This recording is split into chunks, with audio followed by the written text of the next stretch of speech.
Welcome sa Thirst 2.0 na kung saan ay mapapakinggan ninyo ang mga trending topics sa politics, issues sa showbiz. Kaya naman kung hindi pa po kayo nakaka-subscribe, i-subscribe nyo na po yan. And please, pakisama naman ang notification bell para lagi po kayong updated sa mga balitang napapanahon. So ayun, welcome back again to our YouTube channel mga Kadabarkads, at for today's video nga po ang pag-uusapan natin ay yung nangyari po kanina dyan sa Sugod Bahay mga kapatid, na trending po ngayon and pinag-uusapan sa social media platform. Paano ba naman kasi itong sila Jose, si Wally, and syempre si Paulo Ballesteros and Raisa May Dizon, kahit na umuulan po sa Sugod Bahay mga kapatid, grabe po mga Kadabarkad, sinuong po nila yon para lang sila ay makapagbigay ng kasiyahan and syempre makapagbigay po ng papremyo sa mga kababayan po natin dyan sa nasugod nilang barangay. So nakakatuwa lang kasi wala silang kaarte-arte, wala silang ka-eme-eme, kahit na sabihin na meron na silang narating, mayaman na sila at may kaya na po sila, pero yung level po ng pakikisama nila sa kanilang mga kapwa po na nakakasalamuha dyan sa Sugod Bahay mga kapatid, grabe, parang ka-level lang po nila kung kanilang ituring. And kita nyo naman po dyan, ibinahagi po ng TBJ na page na talaga namang in-enjoy na lang nila yung ulan. Instead na takbuhan po nila yan at i-skip yung programa kasi umuulan, tuloy po ang saya dito po sa Sugod Bahay mga kapatid. Sabi nga po ng TBJ, kasabay ng pagbuhos ng ulan, ang pagbuhos ng swerte sa Barangay Amihan Project 3 Quezon City. Maraming salamat Dabarkads, ingat po ang lahat. Kasi maging yung cameraman po mga Kadabarkads, ayan po sila. No, tingnan nyo po mga Kadabarkads, talagang umulan, umaraw, rain or shine, nagtatrabaho sila dyan po sa Itbulaga. Nakaka-proud, sobra-sobra. Samantalang narito naman po ang ratings ng mga noontime show for October 2 and October 1, 2024.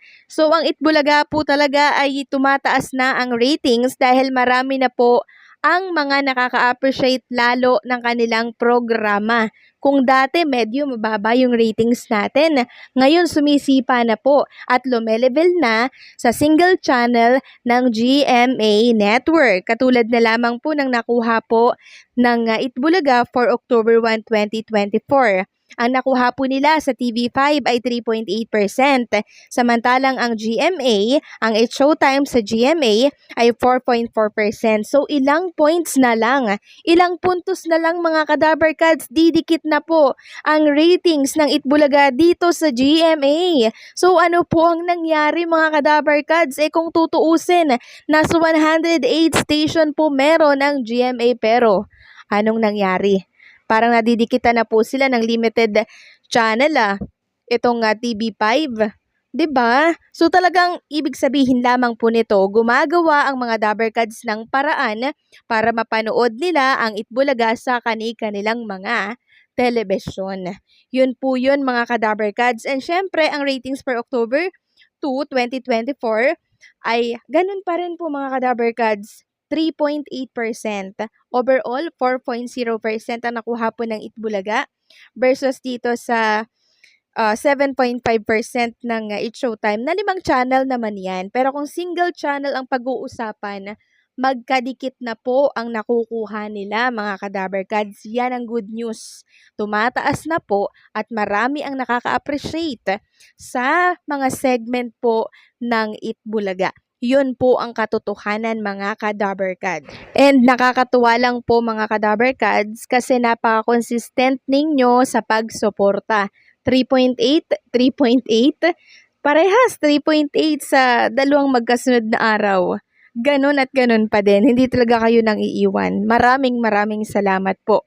Samantalang pinag-uusapan at pinagkakaguluhan naman ngayon sa mundo ng social media, itong pagkabura or pagkawala po ng mga archives, old videos po ng Itbulaga sa kanilang old YouTube channel. Yung merong 5 point something million na subscribers. Sabi kasi dito ni LM, as of 8:48 AM po ng October 3, kahapon yan, Kahapon ba, tama? Nung isang araw pala, hindi na nakikita sa YouTube, unang YouTube channel ng Itbulaga yung mga archives footage at lumang episodes ng programa.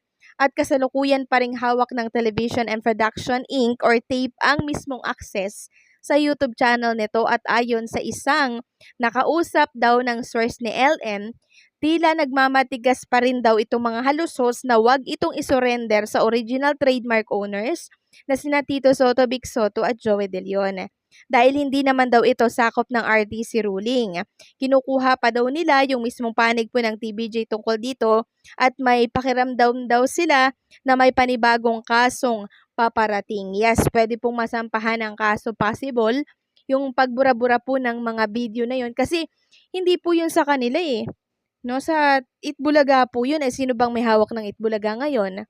Walang iba kundi ang Tito Vic and Joey diyan sa TV5. So, dapat po nila yang isurrender yung mga video na yan, yung mga archives na yan.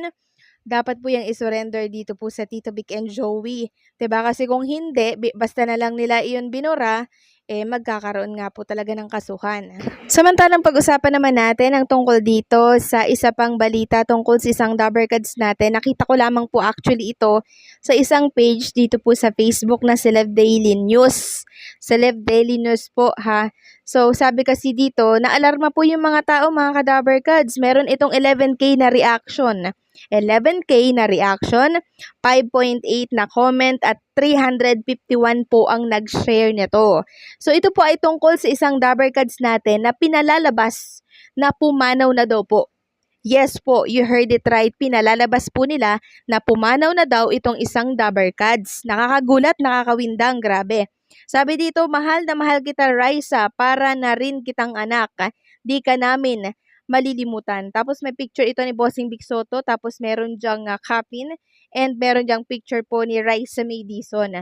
So paulit-ulit po nilang ginagawa ng fake news si Raisa May Dizon. Hindi po ito ang unang pagkakataon na merong ganito si Raisa May Dizon. Sabi dito ng Celeb Daily News, Raisa Dizon, pumanaw na, Itbulaga family nagluksa. So yan po ang caption, sinong hindi po magugulantang dyan. And tingnan nyo naman po yung comment, ang dami po talagang nagagalit dito. And sabi nga po nila, i-report nyo na lang yung page ng mga nagpapakalat ng fake news kasi pag di na-report, paulit-ulit na lang nilang gagawin yan kasi doon sila napapansin at nakakakuha pa ng views at kumikita sa di tamang pamamaraan. Sabi pa ng isa, dapat kasuhan at ikulong ang mga gumagawa ng fake news na yan. So, ayan po mga ka-Dabbercads, para aware lang po kayo. Huwag po kayong papaniwala dito mga ka-Dabbercads. Talagang mabubudol po kayo dito sa mga ganitong news. And sana naman po kumilos po ang Dabbercads natin or si Raisa May Dizon sa paulit-ulit po na pangbababoy sa kanyang katauhan. Wala naman pong katotohanan yung mga balitang yun.